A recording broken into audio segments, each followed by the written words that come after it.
Most of us are able to intuit mechanical heating, spark, fuel, air. Not so much with cooling.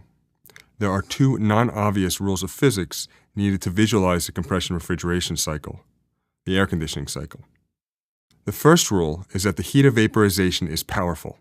It just takes a lot of heat to change a liquid into a gas. In this process of changing a liquid to a gas, we will call interchangeably evaporation or boiling, depending on which word seems more intuitive for the process that we're trying to describe. But for our purposes here, we can think of them as the same thing.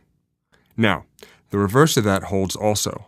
We require heat to change to a gas, but we produce heat when changing a gas to a liquid, and we'll call this condensation. So coolant that is evaporating or boiling is cold, and coolant that is condensing is warm. That's important. The second rule of physics we need to buy into before proceeding is as follows. The boiling point of a fluid is a function of pressure. You already knew it was a function of temperature, but it's also a function of pressure. Low pressure induces boiling.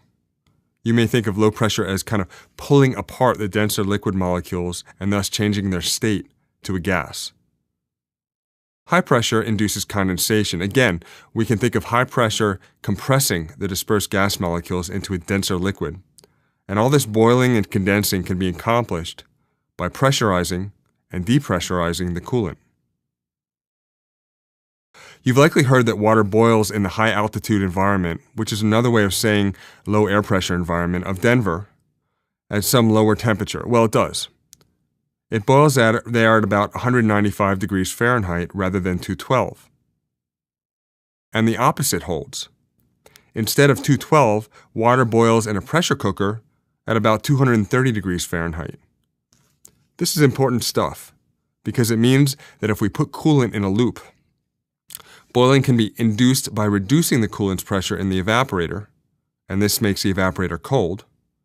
And condensation can be induced by simply increasing the coolant's pressure in the condenser, making it warm. And so it goes, round and round, low pressure to high pressure and back, evaporation to condensation and back.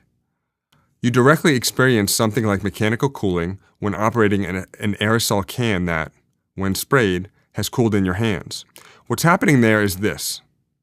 By releasing the nozzle, you release some of the pressure inside the can. And we already found that with decreasing pressure comes boiling. The fluid is turning to gas. Boiling requires heat in order to change the liquid into a gas. And your hand feels colder because that can sucks the heat away from your hand to facilitate a state change inside the can itself. The can feels cold.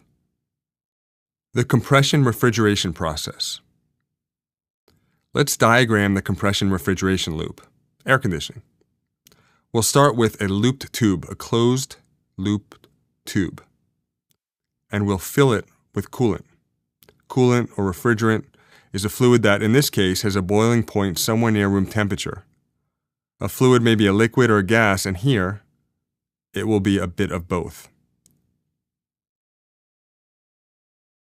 Now, let's insert a pump into our closed loop of coolant and begin circulating the coolant around. At the other side of our diagram, opposite the pump, we'll insert a valve. Think of a faucet that's almost closed, letting just a bit of fluid through, but keeping most of it back, building up pressure on the upstream side of the valve. Very quickly, we'll see that we have most of the fluid on one side of the loop, a high-pressure side downstream of the pump and upstream of the valve. The other, low-pressure side, downstream of the valve and upstream of the pump, has less fluid because the pump is busy trying to move the fluid around faster than the valve is letting it through. Here we draw from our aerosol can example. On the high-pressure side, we are pushing, squeezing the gas molecules, forcing them into a liquid state. And on the low-pressure side, we are ripping the molecules out of their liquid state and into a gaseous state. We are condensing on the high-pressure side and evaporating or boiling on the low-pressure side. Remember the power of the heat of vaporization? Boiling requires heat. It makes things cold. and condensation gives heat. It makes things warm. So by boiling on one side and condensing on the other, we are creating a cold side and a warm side of our pipe.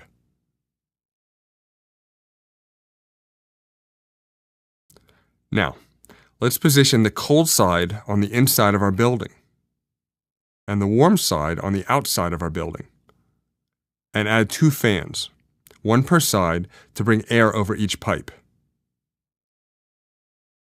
We might then draw in room air at room temperature, say 70 degrees Fahrenheit, run it over a cold pipe, and supply it back to the room at 50 degrees. Likewise, on the outside hot loop, the one with the condensing coolant, we will utilize a fan to draw 80-degree outside air across the hot pipe and deposit it back to the outside air at 90 degrees. We now ensure that the 2 air streams don't come into contact with one another. We'll put a little wall between them, and you'll recognize that we've diagrammed a window air conditioning unit. In technical parlance, this type of equipment is also called a unitary system or a direct expansion system, and direct expansion is sometimes abbreviated to simply a DX system. This is a window unit, the simplest manifestation of air conditioning we see in buildings. But even the more complex versions of this system, the ones we'll see in forthcoming diagram animations, will essentially entail the same process, only heat will move around in a more efficient way, or will be used to service more than just one room, or both. Compression refrigeration components. Picking up where we left off with our compression refrigeration loop, remember we have a condensing side under high pressure, where gaseous coolant transitions to liquid coolant. It's the hot side, and over opposite it we have an evaporating side, under low pressure, where liquid coolant transitions back to gas. It's the cold side. Each side has air blowing across the pipe. Importantly, it's not the coolant itself that comes into direct contact with the air, but rather it is the pipe that carries the coolant that exchanges heat with the air.